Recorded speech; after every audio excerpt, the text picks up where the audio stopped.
Something else which has been in the news, which our first guest on the show talked about, is this £31 million package announced for members of Parliament's security.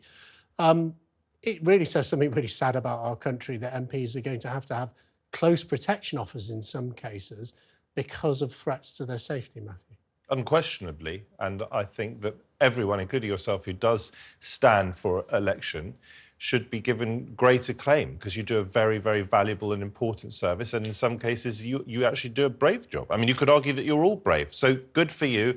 Absolutely right that you should be getting this level of protection. I think there's broad political consensus about that. One thing I would say is I think Rishi Sunak is hyping up this idea of being that we are ruled by the mob. I think he's doing that for his own electoral purposes.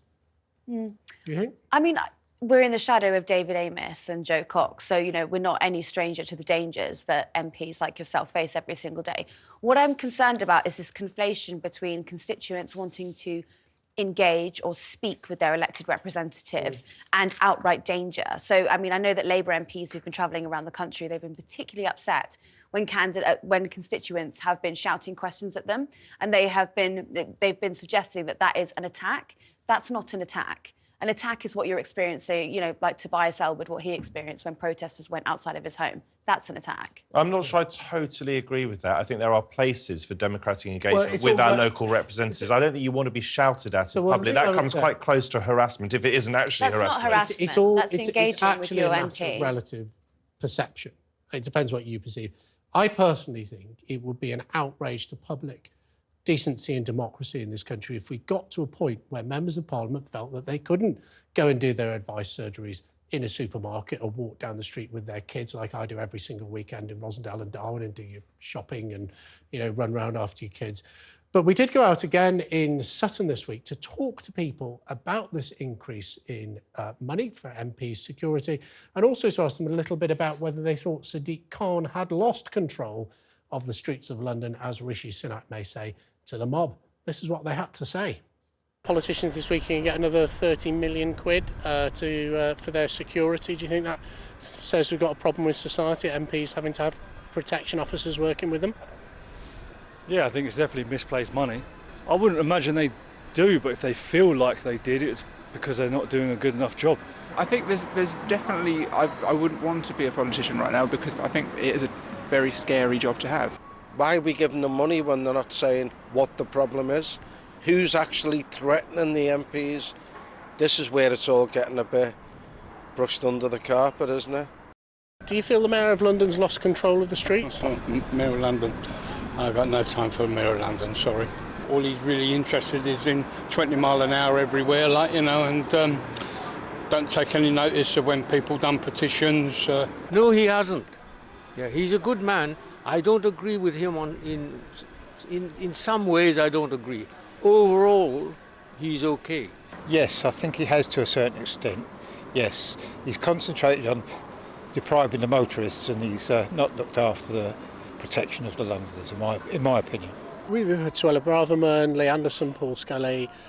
Do you think it's irresponsible for people in such senior positions, or are they just trying to have a conversation about something we should all be talking about, or is it stoking hatred? Stoking hatred, and I've seen it so much recently, and it's disgraceful.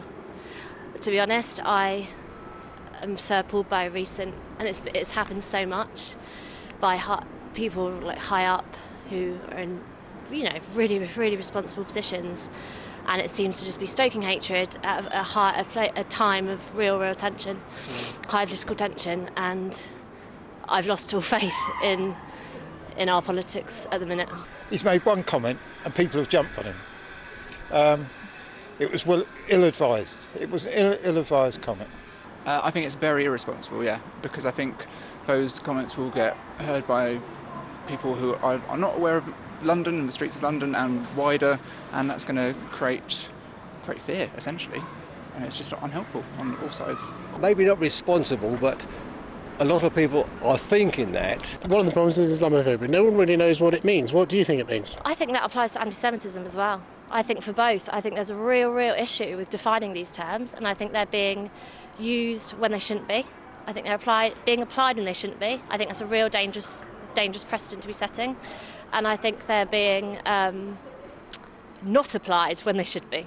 I keep hearing these words and they never explain what the actual word means.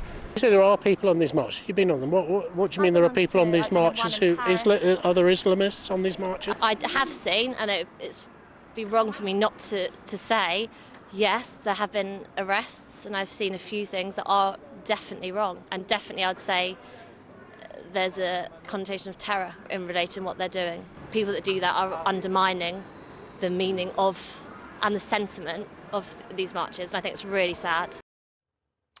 So, Matthew, they're the views of people in London. I think the first thing to pick up on, do you think London is one of the most diverse cities in the world? That's one of its great strengths. Do you think you would have got a different set of answers from people about this if you'd gone to Ashfield, which is Lee Anderson's constituency in Derbyshire? Quite possibly. I mean, I don't know Nottinghamshire very well. Nottinghamshire. I'm a Londoner. I should get out more. I mean, you were up in Rochdale yourself. It's always important for people such as ourselves who talk in TV studios to get out and try and understand the country better. We get a bit of it on social media. I got it when I was hosting a radio show. You get it today hosting this show. Listen, this question of what does anti-Semitism mean and what does Islamophobia mean? That's interesting. What does Islamophobia mean?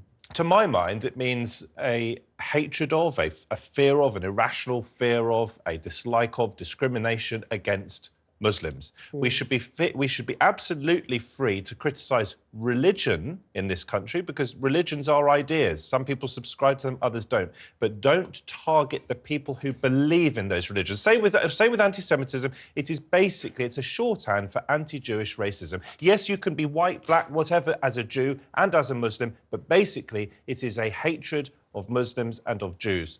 Well, as I said on that, I don't really know what Islamophobia means. I've read an article this week in the Post that says it's a phobia of Islamists. That's just wrong. Say it's a phobia. That's just wrong. It's anti-Muslim. It's anti-Muslim prejudice. Do you think you get different answers if you were asking those questions in Ashfield, whether it's in Nottinghamshire or Derbyshire? I'm sure our viewers know. I'd need to get out of London apparently more. What do you think? Different answers, different parts of the country? Well, I think I'm always surprised when I travel around the country, like particularly when I went to Weymouth and where there was the Bibby Stockholm, which was docked just off. And I'd read in all of the papers that I was going to meet a lot of people who really hated having refugees just off the coast of their city.